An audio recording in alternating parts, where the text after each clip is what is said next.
کیونکہ ان کا ذرا سا بھی ان کو اگر تکلیف آپ کی ذات سے ہوتی ہے تو اللہ ناراض ہوتا ہے اور اس کی کوئی معافی نہیں ہے. سب چیزوں کی معافی ہے. ماں باپ کے غصے، ماں باپ کی ناراضگی، ماں باپ کی کسی بھی چیز میں آپ کو کبھی بھی اس کی جو ہے آپ کو معافی نہیں مل سکتی. اللہ تبارک و تعالیٰ نے کہا ہے کہ اپنے ماں باپ کے سامنے اف بھی مت کرو. اف سے مراد کیا ہوتی ہے کہ اف آپ کے لب تک نہ آئے. یہاں اگر دل میں پیدا ہوا ہے تو یہاں آ کے دم توڑ دے. اگر آپ کے ہونٹوں سے اف وہ نکل گئی ماں باپ کے لیے تو پھر کوئی معافی نہیں ہے. خدا اس پر آپ کو عذاب دیتا ہے. ماں باپ کی نافرمانی سب سے بری اور سب سے خدا کے نزدیک ناپسندیدہ عمل ہے. ماں باپ کا اطاعت، ماں باپ کی فرما برداری، اس کو اپنا شعار بناؤ. اور اس کے بعد اساتذہ کا، خدا بزرگ و برتر قرآن پاک میں اساتذہ کو رتبہ دیتا ہے کہ جس نے کسی کو ایک لفظ بھی علم کا دیا تو میں اس کو شبیداری سے بڑھ کر جو ہے عبادت کا مرتبہ عطا کروں گا. تو جب آپ کے ٹیچر آپ کو پڑھاتے ہیں، یہ جو ٹیچر آپ کے ساتھ محنت کرتے ہیں، ڈانٹتے بھی ہیں، فائن بھی کرتے ہیں، اور بھی آپ کو ساتھ بہت زیادہ شاید سختی بھی کرتے ہیں، لیکن ان تمام سختیوں کا مقصد کیا ہوتا ہے بیٹا؟ کہ آپ کی تربیت کریں، آپ کو اچھے نمبروں سے کامیابی دلائیں، آپ کو بہترین انسان بنائیں، آپ کو ایک مطلب ماں باپ کے لیے ایک مطلب آئیڈیل بنا کے آپ کو یہاں سے اسکول سے روک سکتے ہیں. ایک چیز کو ہمیشہ یاد رکھنا، اسکول کے دوست، اسکول کے ساتھی، اسکول کے اساتذہ، یہ ساری زندگی یاد ہے. کالجز کے لیے رہتی ہے. آج بھی اگر ہمیں کوئی بھی لازمی قابل احترام تو اسکول کے، کالج کے اساتذہ بھی ہوتے ہیں، لیکن اسکول کے اساتذہ کے ساتھ آپ نے 10 سال 12 سال نرسری کے جی ملا لو تو 12 سال آپ نے گزارے ہوتے ہیں. ان 12 سالوں کا جو ہے وہ آپ کو فرسٹ ایئر سیکنڈ ایئر میں ایک ٹیچر ملیں گے، تھرڈ ایئر فورتھ ایئر میں دوسرے ملیں گے، اور اگر ایف ایس سی کے بعد آپ یونیورسٹی چلے جائیں گے تو دوسرے ملیں گے.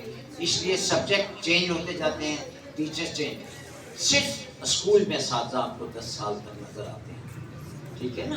تو اسکول کے اساتذہ اور اسکول کے ساتھی کہتے ہیں کہ اسکول کے ساتھی کبھی نہیں بھولتے، اسکول کے دوست کبھی نہیں بھولتے، اسکول کے استاد کبھی نہیں بھولتے.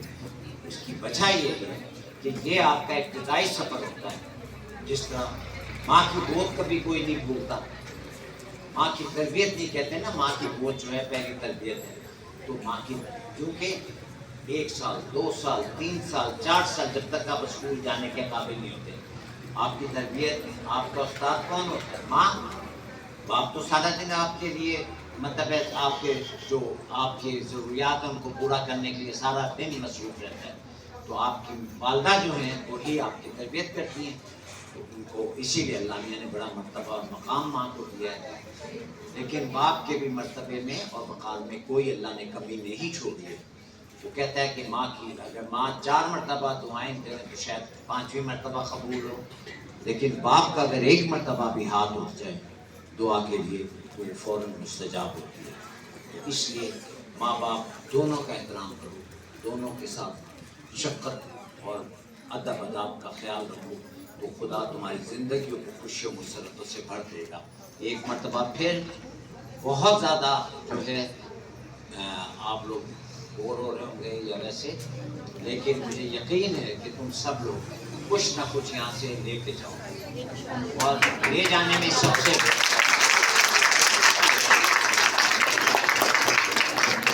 لے جانے کے لیے سب سے بڑا اور قیمتی سرمایہ یہی ہے. کیا؟ ہماری طرف سے تو تحفہ آپ کو دیا جائے گا وہ کہ ایک بیٹا پنجگانہ نماز سے غافل مت ہونا کبھی بھی. یہ واحد ایک عمل ہے جس کی کوئی بھی کسی بھی قسم کی اللہ تبارک و تعالیٰ کے یہاں معافی نہیں. بالغ ہونے کے بعد، یعنی لڑکوں کے لیے کہتے ہیں 14 سال اور بچیوں کے لیے 9 سال پہلے 14 ہی 12 سال. اس کے بعد کہتے ہیں نماز واجب ہو جاتی ہے. تو جب نماز واجب ہو جائے تو اس کے بعد آپ دیکھیں کہ نماز کی بیماری کی حالت میں بھی آپ کو معافی نہیں ہے. واجبات جتنے بھی ہیں ان کی معافی نہیں ہے، چاہے روزہ ہو، نماز ہو، زکوٰۃ ہو، حج کی ایک مرتبہ آپ کے لیے حکم ہے کہ ایک مرتبہ کریں، باقی اچھے اچھے کام کریں. تو یہ سارا عمل جتنا بھی ہے آپ لوگوں کے لیے جتنا بھی ہے، یہ سارے واجبات ادا کرو. اس کے بعد ماں باپ کی خدمت کرو، اور اس کے بعد اپنے جو ہے اپنے جتنے اہل خانہ ہیں، رشتہ دار ہیں، ان کے ساتھ شفقت سے پیش آؤ، اپنے دوستوں کے ساتھ، بچوں کے ساتھ، بڑوں کے ساتھ ادب سے پیش آؤ. بس یہی تمہاری زندگی کا حاصل ہونا چاہیے. اور سب سے بڑا کام جو آپ کے ماں باپ نے آپ کے ذمہ لگایا ہے وہ تعلیم حاصل کرو، ان کا نام روشن کرو، ان کا نام بڑا کرو، ان کو فخر دو کہ یہ میری بیٹی ہے، اس نے 900 نمبر لیے، اس نے 1000 نمبر لیے، 1100 نمبر لیے ہیں، 1180 لیے ہیں. اب آپ دیکھیں کہ اس مرتبہ آپ کے اسکول کی پوزیشن تھی، لیکن کیونکہ اس ٹائم ایجوکیشن میں ایک مافیا ہے، اس مافیا نے جس لڑکی نے ہمارے یہاں 1167 مارکس لیے تھے، جو تھرڈ پوزیشن تھی اس کے 72 تھے، 73، اور جو سیکنڈ آئی ہے 75، اور اس کو کہاں مار دی؟ 100% مارکس وہ فزکس میں لے رہی ہے، تھیوری میں، اور پریکٹیکل میں اس کو 19 نمبر دے دیے، 11 نمبر اس کے کم کر دیے. 67 میں 11 ملائیں تو وہ 78 سے اوپر چلے جاتے ہیں، یعنی وہ سیکنڈ پوزیشن سے بھی بہتر ہے، لیکن اس کے ساتھ کیا تھا. تو یہ ہے کہ دعا مانگنا بیٹا، دعاؤں سے مت کافی. اللہ میاں جو بھی میرے پرچے دیکھے جب بھی نماز پڑھو، جو بھی میرا پریکٹیکل لے، اس کے دلوں میں اتنا رحم ڈالنا کہ ہمارے ساتھ زیادتی نہ کرے، ہمیں بہترین نمبر دے، بہترین ہمیں. اس دعا کے ساتھ کہ اللہ تبارک و تعالیٰ آپ سب کو اعلیٰ ترین نمبروں سے کامیابی عطا فرمائے. آپ سب لوگ اے گریڈ بھی نہیں بلکہ A+ میں کامیابی عطا، اور اس میں 1% بھی میرا ایمان ہے، یقین ہے.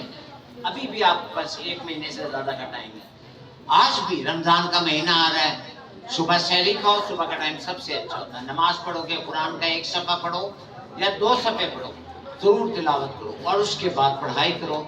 تم دیکھو گے کہ صبح کا پڑھا ہوا کبھی نہیں بھولتا.